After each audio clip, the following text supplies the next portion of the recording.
जय श्री कृष्ण दोस्तों। राज एक 10 साल का लड़का छोटी सी टोकरी में सिंघाड़े लेकर सुबह से गली गली सिंघाड़े बेचने घूम रहा था, लेकिन आज तो उसकी बोहनी भी नहीं हुई थी। सुबह से शाम के 7 बज रहे थे। अब तो पैर भी जवाब देने लगे थे। पेट में चूहे दौड़ रहे थे सो अलग। दोपहर में उसने थोड़े से सिंघाड़े खाए थे, लेकिन उससे उसका पेट नहीं भरा था। अब और सिंघाड़े खाने की उसकी इच्छा नहीं हो रही थी। रोटी सब्जी खाने की तीव्र इच्छा हो रही थी, लेकिन जेब तो खाली थी। रोटी सब्जी कहाँ से लाए? अचानक उसे अग्रवाल आंटी की याद आई। वे अक्सर उससे सिंघाड़े, सीताफल, जामुन, जाम आदि खरीदती थी। उनका स्वभाव बहुत ही अच्छा था। राज ने सोचा आज उनके यहाँ चलकर उनसे कुछ मदद मांगता हूँ या खाने को कुछ देने कहता हूँ। बाद में जब वो फल खरीदेगी तो उनसे पैसे नहीं लूंगा, हिसाब बराबर हो जाएगा।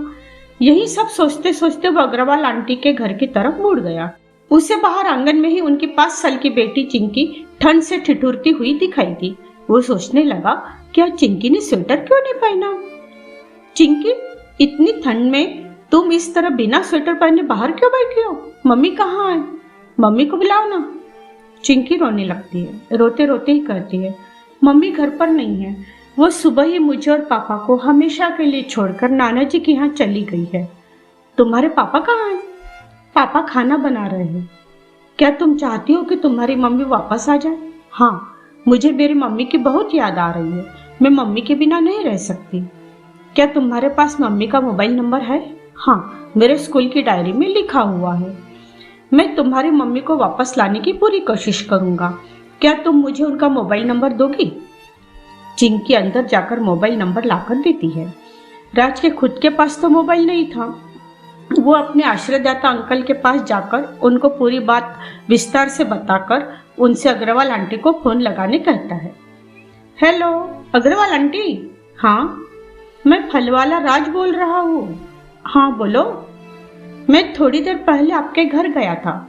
चिंकी बिना स्वेटर पहने ठंड से ठिठुरती हुई आंगन में आपकी राह देखती बैठी हुई थी। बहुत रो रही थी। तो मैं क्या करूं? उसी की जिद थी कि उसे अपने पापा के साथ रहना है, तो रहे अपने पापा के साथ मेरी बला से। अब क्यों रो रही है? चिंकी अग्रवाल आंटी के साथ न जाकर अपने पापा के साथ रहने को तैयार हुई। इस बात से उनके दिल को बहुत ठेस पहुंचने से उनके मन में गुस्सा था। वो गुस्सा राज के सामने प्रकट हो गया। आंटी, मैं बहुत छोटा हूँ और वैसे भी मुझे आपकी पर्सनल लाइफ में कुछ बोलने का अधिकार नहीं है। आप क्यों घर छोड़कर गई ये मुझे नहीं पता, लेकिन मैं आपको एक जरूरी बात बताना चाहता हूँ। क्या आप मेरी बात सुनोगी? हाँ बोल। आंटी, मैं गरीब घर में पैदा नहीं हुआ था। मेरे पापा इंजीनियर है। हमारे पास बंगला, गाड़ी, नौकर चाकर सब कुछ था। 1 साल पहले तक मैं कॉन्वेंट स्कूल में पढ़ता था। सब कुछ बहुत ही अच्छा था। अचानक मेरे मम्मी पापा के बीच में झगड़े बढ़ गए। मम्मी घर छोड़कर नाना जी के यहाँ चली गई। मम्मी मुझे अपने साथ ले जाना चाहती थी, लेकिन पापा ने मुझसे कहा कि तुम्हारी मम्मी तो कोई कमाई नहीं करती, फिर तुम्हें क्या खिलाएगी? तुम्हारे स्कूल की फीस कैसे भरेगी? मुझे पापा की बातों में सच्चाई नजर आई और मैं मम्मी के साथ न जाकर पापा के पास रह गया। कुछ महीनों बाद ही पापा ने दूसरी शादी कर ली। नई मम्मी हर रोज पापा से मेरी झूठी शिकायत करती। मम्मी के बहकावे में आकर पापा मुझे बुरी तरह मारने लगे। नई मम्मी कई बार मुझे खाना भी नहीं देती थी। मैं पापा से कुछ कह भी नहीं सकता था, क्योंकि पापा तो पूरी तरह नई मम्मी के ही कहने में थे। एक दिन भूख और मार से तंग आकर अपने स्कूल बैग में 2-3 जोड़ी कपड़े और अपना गुल्लक लेकर मैं घर से भाग गया। मेरे पास मम्मी का फोन नंबर भी नहीं था। मेरे नाना जी का घर मुंबई में है यह मुझे पता था, लेकिन उनके घर का पता मालूम नहीं था। एक न एक दिन तो मम्मी मुझे मिल ही जाएगी, यह सोचकर मैं ट्रेन से मुंबई आ गया। स्टेशन पर उतरा तो कहाँ जाना यह पता नहीं था। वहीं प्लेटफॉर्म पर सो जाता था और नल के नीचे नहा लेता था। गुल्लक तोड़कर पैसे निकाले तो उन पैसों से 7-8 दिन का खाना हो गया, लेकिन पैसे खत्म होने पर क्या करूँ कुछ समझ भी नहीं आ रहा था। स्टेशन पर एक बुजुर्ग भिखारी भीख मांगता था। वो रोज मुझे बराबर देख रहा था।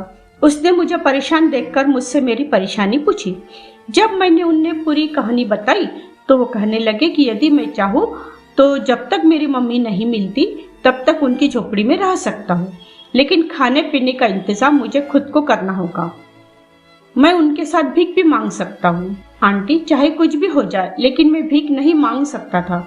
मैंने अंकल से कहा कि वो सिर्फ मुझे रहने के लिए जगह और एक छोटी सी टोकरी दिला दे। मैं हर रोज गली गली जाकर फल बेचा करूंगा। इस तरह मैं फल बेचने लगा। आंटी, कहीं चिंकी भी मेरी तरह? नहीं, अग्रवाल आंटी की जोर से आवाज आई। वे अंदर गई और वापस अपने घर जाने के लिए तैयार होने लगी। दोस्तों, इस वीडियो के माध्यम से मैं आपसे विनती करती हूँ कि यदि आपकी पति पत्नी के साथ नहीं बन रही हो तो भी पत्नी पति से अलग होने से पहले एक बार अपने बच्चों के लिए जरूर सोचें।